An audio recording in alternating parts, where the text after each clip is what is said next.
அன்பானவர்களே, கர்த்தருடைய நாமத்தில் உங்களை மகிழ்ச்சியோடு வாழ்த்துகிறேன். கர்த்தர் உங்களோடு இருப்பாராக, உங்களை ஆசீர்வதிப்பாராக. விசுவாசத்தினால் நீதிமான் பிழைக்கிறான் என்று பைபிள் சொல்லுகிறது. உண்மைதான். விசுவாசம் இல்லாமல் ஒருவனும் தேவனுக்கு பிரியமாக இருக்க முடியாது. அதைத்தான் நாம் எபிரேயர் 11:6 வாசிக்கிறோம். அதே நேரத்தில் சில நேரத்தில் அநேகர் விசுவாசத்தையே விசுவாசிக்கிறாங்க. அது என்ன? நான் ஆண்டவர் இந்த விதமாக செய்வார்னு நம்புகிறேன், அதனால் எனக்கு நல்லது நடக்கும். நான் ஆண்டவர் அந்த விஷயத்தில் பரிபூர்ணமாக நம்புகிறேன், அதனால் எனக்கு நல்லது நடக்கும். இது ஒரு பக்கம் உண்மை. இன்னொரு பக்கம் யோசிக்க வேண்டிய என்னவென்றால், ஆண்டவரை நம்ம உறுதியாக நம்பி விடுகிற ஒரே காரணத்தினால் நமக்கு நன்மை நடந்து விடாது. நமக்கு ஒரு உதவி தேவைப்படுகிற பொழுது இந்த உதவியை ஆண்டவர் செய்வார்னு நான் நம்பி விடுகிற அந்த நம்பிக்கை மட்டுமே நமக்கு நல்லதை கொண்டு வந்து விடாது.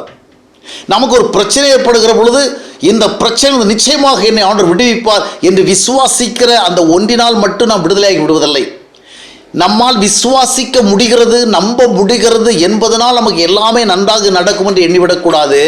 நாம் விசுவாசத்தை நம்புகிறதில்ல, யாரை விசுவாசிக்கிறோமோ அந்த ஆண்டவர் நம்பணும். அதனுடைய அர்த்தம் என்ன? ஆண்டவரை நம்புவது என்பது அவருடைய வழியை நம்புவது, அவருடைய வார்த்தையை நம்புவது, அவருடைய நியாயங்களை நம்புவது, அவருடைய நீதியை நம்புவது என்று அர்த்தம். எனவே சில நேரங்களில் நமக்கு பிரச்சனை வருகிற பொழுது, கஷ்டம் வருகிற பொழுது, வியாதி வருகிற பொழுது உறுதியாக நம்பிவிட்டால் நான் எதிர்பார்த்த நன்மை கிடைத்துவிடும் என்று நாம் நம்புகிறோம்.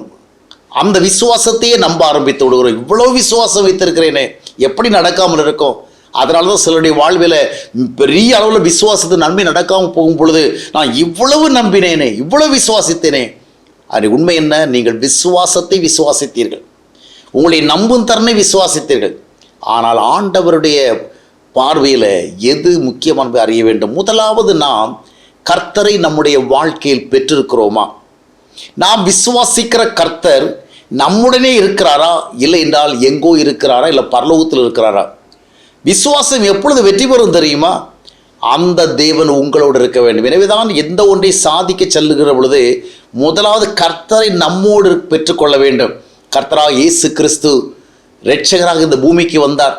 அவரை நம்முடைய வாழ்வில் ஏற்றுக்கொள்ளுகிற பொழுது நாம் தேவனுடைய பிள்ளைகளாகிறோம் என்று யோவான் 1:12 கூறுகிறது. அதனால் எந்த ப்ராப்ளம்ஸ் இருந்தாலும் சரி, எந்த கிரைசிஸ் இருந்தாலும் சரி, எந்த டிஃபிகல்ட்டிஸ், எந்த துன்பம் இருந்தாலும் விசுவாசத்தையே நம்ம நம்பிடக்கூடாது. விசுவாசத்தில் மிக முக்கியமான விசுவாசம் என்ன தெரியுமா? கர்த்தராக இயேசுவை நாம் இரட்சகராக விசுவாசிக்கிறது, அந்த விசுவாசம் சார்ந்து செயல்படுறது. அதனுடைய விளைவாக நாம் தேவனுடைய பிள்ளைகளாவோ, அந்த தேவனுடைய பிள்ளையாக நின்று கொண்டு ஆண்டவர் எனக்கு நல்லதை செய்வார், ஆண்டவர் என்னை நடத்துவார், ஆண்டவர் எனக்கு போதுமானவராக இருப்பார், ஆண்டவர் என்னை கைவிட மாட்டார், ஆண்டவர் என்னை தாங்குவார் விசுவாசிப்பில் சொன்னால் அந்த விசுவாசம் அங்கீகரிக்கப்படும். என்றால் நீங்கள் பிள்ளையாக இருந்து கொண்டு விசுவாசிக்கிறீர்கள். எனவே வெறும் நம்பும் ஒரு வலிமையை, விசுவாசிக்கிற ஒரு ஆற்றலை மட்டுமே நீங்கள் மையமாக வைத்து ஆசீர்வாதத்தை தேடக்கூடாது, பிரச்சனைகளுக்கு விடுதலை தேடக்கூடாது.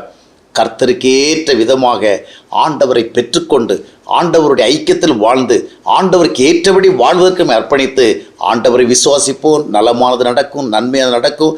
ஆண்டவர் நம்முடைய விசுவாசத்தை அங்கீகரிப்பார், ஆசீர்வதிப்பார்.